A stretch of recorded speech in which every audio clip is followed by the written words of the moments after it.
Thanks for coming out and watching the oxymoronic Reddit Professional Show, where I showcase the best and worst of the internet. Here I comment on brilliant and hilarious comment chains regarding dumb shit on the internet for you to enjoy. Make sure to subscribe, hit the little bell button so that you get notifications every time we come up with a new video. Enjoy this week's show.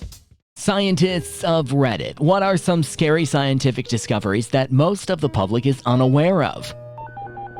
Super gonorrhea is resistant to the vast majority of strong antibiotics, including fluoroquinolones and macrolides. And gonorrhea is mutating all the time to resist antibiotic effects. There have been multiple reports of super gonorrhea in Australia, England, etc. You probably have to have sex to get it, so most of us are safe.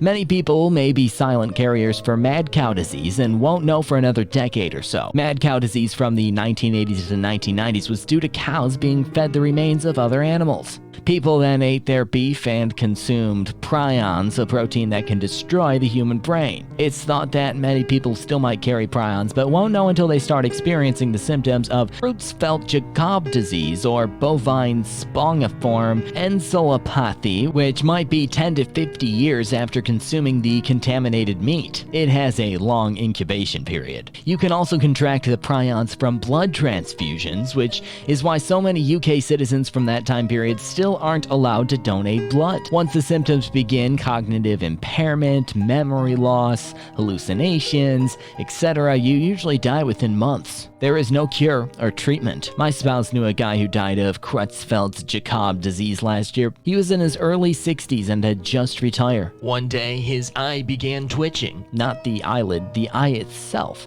making it difficult for him to see well. Within 3 weeks, he was in a vegetative state. He died a short time later.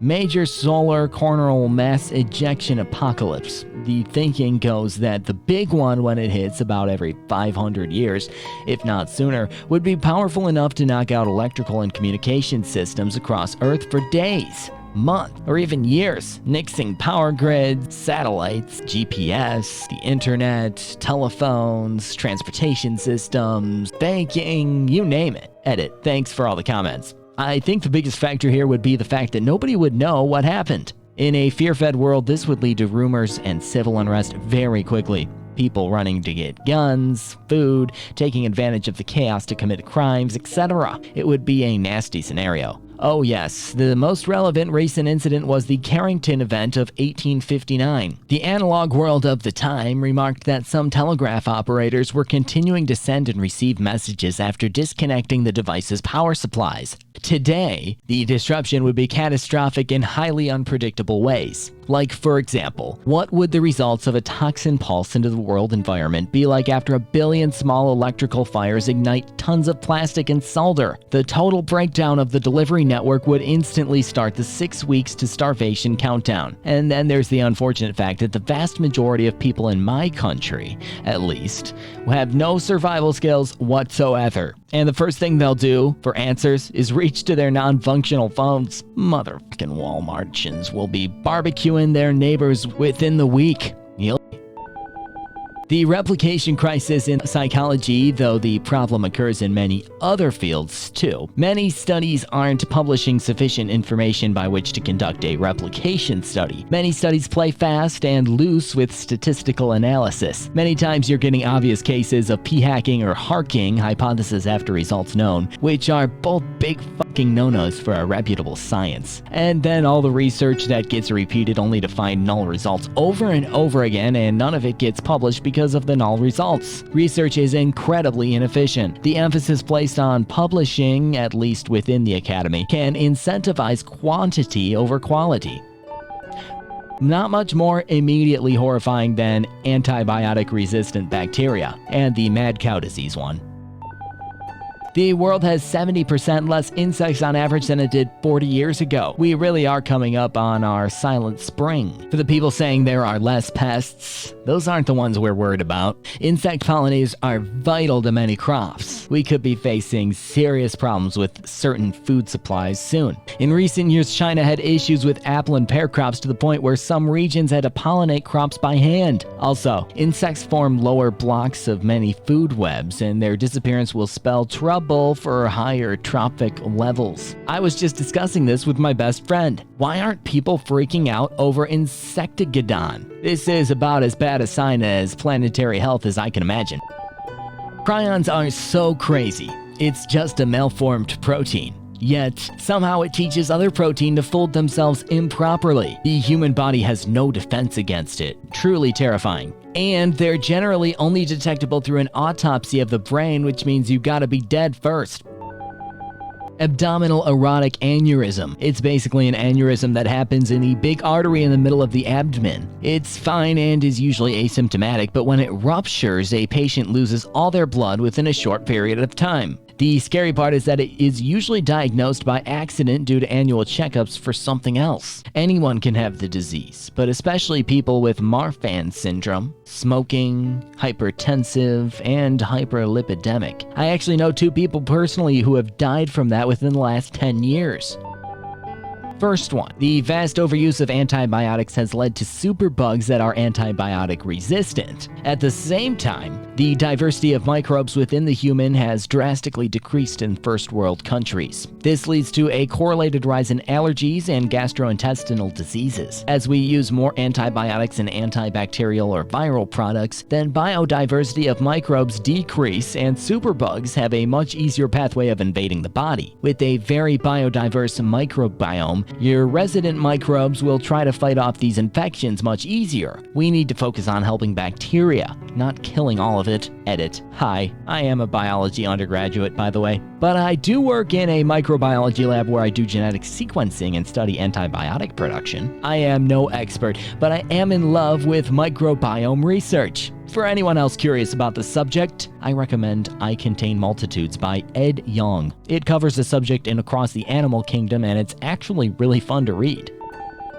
Known link between untreated hearing loss and cognitive decline, i.e. dementia. ETA, keyword is untreated. If you previously had normal hearing and it started splitting, please see an ENT and audiologist. Hearing aids have come down in cost and improved in function, aesthetics, even in the last 10 years. If you are a veteran in the US, the VA will normally cover your hearing aids. If you have had hearing loss since childhood, you're not one of the ones I'm worried about. You have either learned sign language to keep you from being isolated due to your hearing loss, or you have learned how to use hearing aids or cochlear implants to help you from being isolated due to your hearing loss. The link is really between communication and cognition, not the physical ability to hear. It's just that in people who previously had normal hearing, if they don't do anything, it will impair their communication and in turn affect their cognition.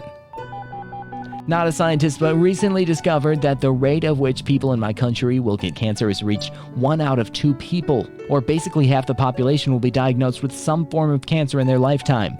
No one believes me that it's that high when I tell them that, even if I show the actual reports I got this information from. Edit. Many people have asked where I am and how I found this information out, so I will share the link here so new people see it.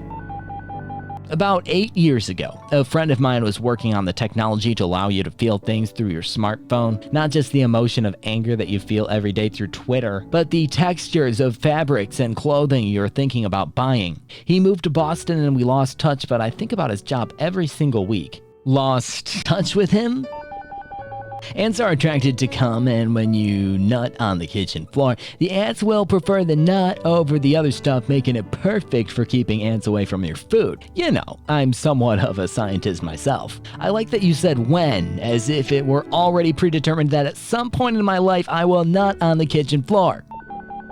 Not a scientist, but I will still take the time to mention something that scares the shit out of me. I only found out about a month ago, and I don't think a lot of people are aware of, but probably should be. Back in 1946 to 58, the US tested 60 nuclear weapons on the Marshall Islands and buried the nuclear leftover waste and soil in a 30 feet deep cavern, sealing it with concrete dome. The dome is cracking and now it's leaking into the ocean. And surprise, surprise, it's not fixing itself, and the people responsible are essentially ignoring it or saying it's not their problem. Imagine Chernobyl, but bigger and in the ocean.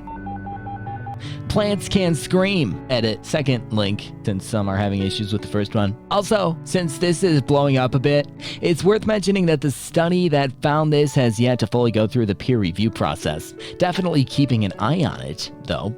That is surprisingly frightening. Pineapples have an enzyme that digests protein, so whenever you eat a pineapple, it's eating you back. If the reason you have to boil pineapple before embedding it in jello, the bromelain in the pineapple keeps the gelatin from setting. Ugh, this is sadly turning into non-scientific. Today I learned fun facts from people who didn't fully read the title. Noticed OP didn't flag as serious either, so 55% of these facts are probably made up.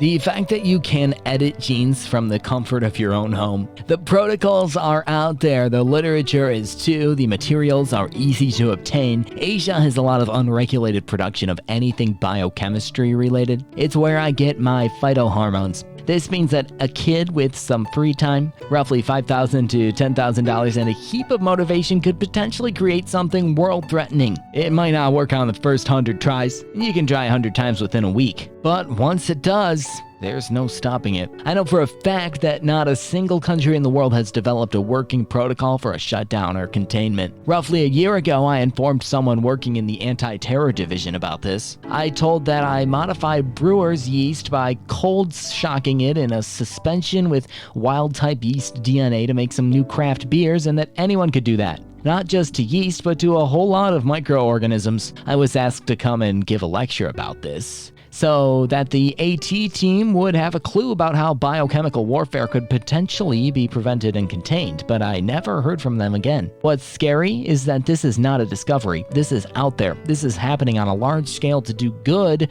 and people justify it because of that. It's being used to clean up oil spills, to produce medicines like insulin, even to capture CO2 from the air and convert it to bioavailable molecules, putting vitamin A in rice. But it takes just one rotten apple to spoil the world. Bill Gates has spoken out about this, and I think more people in the world should. We can't stop this from happening, but we can have the right protocols in place to contain it. As soon as I think about what's needed to contain something like that, and to stop people from fleeing contained sites, well, you've seen the movies.